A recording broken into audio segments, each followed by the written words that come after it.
Hello. I am Sinner, and I am back with another book review. This time I'm going to be reviewing two books side by side. The Utopia of Usurers by G K Chesterton and Outline of uh, Outline of Sanity by G K Chesterton.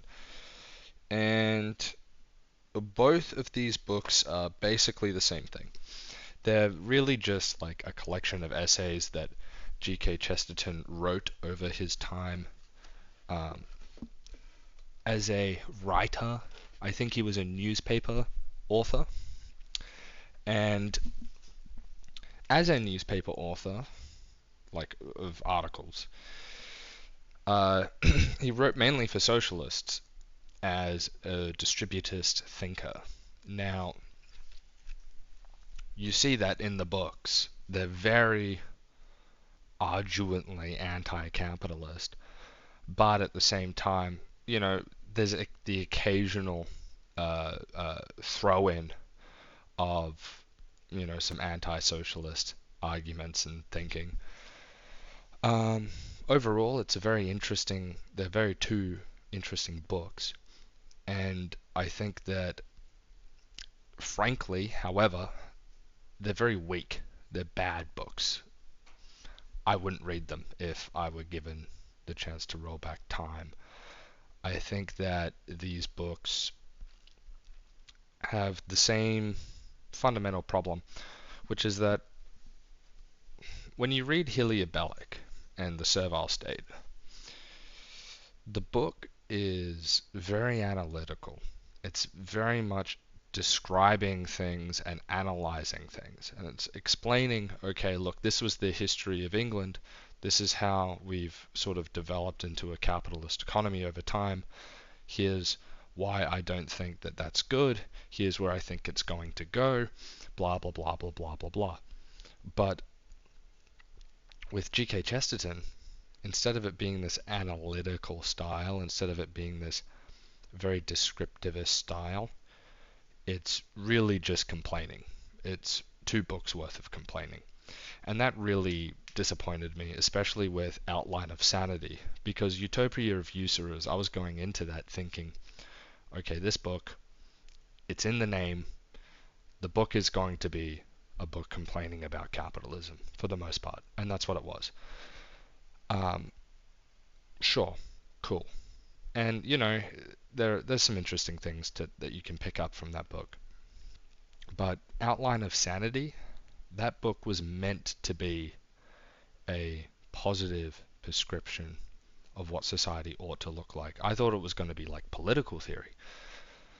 What it was in reality was more complaining about capitalism and about how bad capitalism is and why capitalism doesn't work.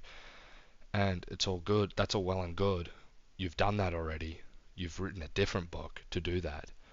It's kind of dumb to write a book that's meant to be your book, which is meant to be a positive prescription of how society ought to be, and then you open it up and everything in it is just complaining again. So that was pretty cringe, I would say. I would say though, with both of the books, one of the things that I didn't expect, which I kind of thought was interesting, was that they were very of their time. They were very contemporary books. Um, the conversation and the topics that happens is always from the perspective of like someone who has seen society transition from not capitalism to capitalism. So he sort of has an interesting sight, because in his day, and this is something he talks about, is people were telling him, look, the trusts, the big companies, first of all, they don't even exist. And if they do exist, they're not going to run everything. They're not going to take over our economy. And then later in life, the same people are going, hey, look, these trusts have always been here. These big companies and this way of doing things has always existed. And it's stupid. It's unrealistic to think of anything else. Don't think of anything else. And I think that's obviously very interesting to talk about. And he talks about things, he makes often a lot of retorts that are very humorous, which I think is something that's good about him because he's a writer, so he's not like a political theorist. He writes poems and stories as well. Like there's this anecdote in Utopia of Usurers about people saying, oh, well, now that we have all these big centralized companies, you know, they're better than, they're more competent than a small company. And then he goes and makes this like whole story about how he got a toy that was broken and how it's so great that he got a broken toy because he gets to think about how many hands that broken toy was passed through, how many checks and balances that broken toy went on, how many people saw and built the broken toy, and so on and so forth. He basically points out like the argument that, I mean, the actual argument is, well, if something's too big to fail, that's a dumb argument because you can always point to times when it does fail. But the way he says it is very funny. Like I was actually kind of laughing when I read it. You know, it's like one of those, you know, type things where you're like, that's funny. One thing though I wasn't expecting, and this is something that, two things actually I wasn't expecting. First of all was the topic of, I don't know if I can say it, eugenics. Ooh. He argues against it.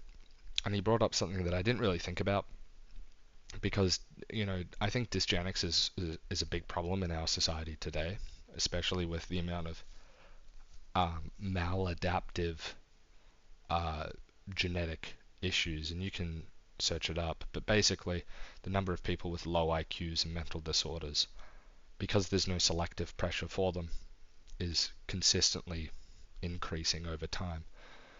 And one of the things that he says, which I'd never actually thought about, was maybe eugenics is actually, as a field, is actually a way to make the working class conform to society better. So the idea is that the capitalist economy and the capitalist society is so unnatural to humans, you know, that it naturally leads to people having mental health issues. And then,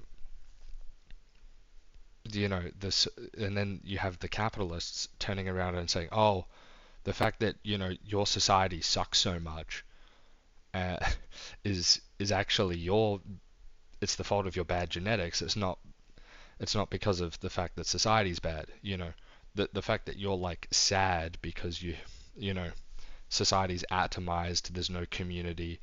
You know, there's no sense of ownership. Any of all of that sort of stuff. That's actually on your bad genetics. It's not on us, the society. And the, you know, promoting eugenics for this reason is kind of bad because you're basically trying to turn people into the perfect capitalist working class slaves. And it's like, maybe there's something to that. You know, I'm not gonna like go head over heels for that idea, but there's something to that. And the other thing that he said that surprised me, which I was actually quite disappointed in, was I did not know G K Chesterton was a Luddite. For those who don't know what Ludditism is it's basically the hatred of technology. It's the anti-technological position. And he believes, and he talks about this in Outline of Sanity, that we should basically get rid of all of the industrial technology that we had. And he makes like this argument that basically the only good technology is the technology that's used to dismantle technology. And I was like, that's bad. That's cringe. I don't agree with that at all. I think that technology is amazing. I think it's good. Now, I think it can be misused because, well, technology just makes things easier. So it makes bad things easier and good things easier. So there's that element to it, but I think making things easier, generally speaking, is a good thing. So, you know, there's that. But overall, I'd say like I've been very disappointed in G K Chesterton. He's a very good writer. He writes well, and he makes very flowery and fun and interesting arguments, but the vast majority of it is just moaning about capitalism and then not actually giving any sort of analysis or or you know what would you say, positive prescriptions. So it's just the whole thing is, oh, capitalism's bad, capitalism's bad, capitalism's bad. Actually, socialism isn't good either. Capitalism's bad, and that's it. But that being said, they were alright. I'm going to give them like a 3 out of 5. That's all for today. I am Senna. Please like and subscribe, and I'll see you in the next one.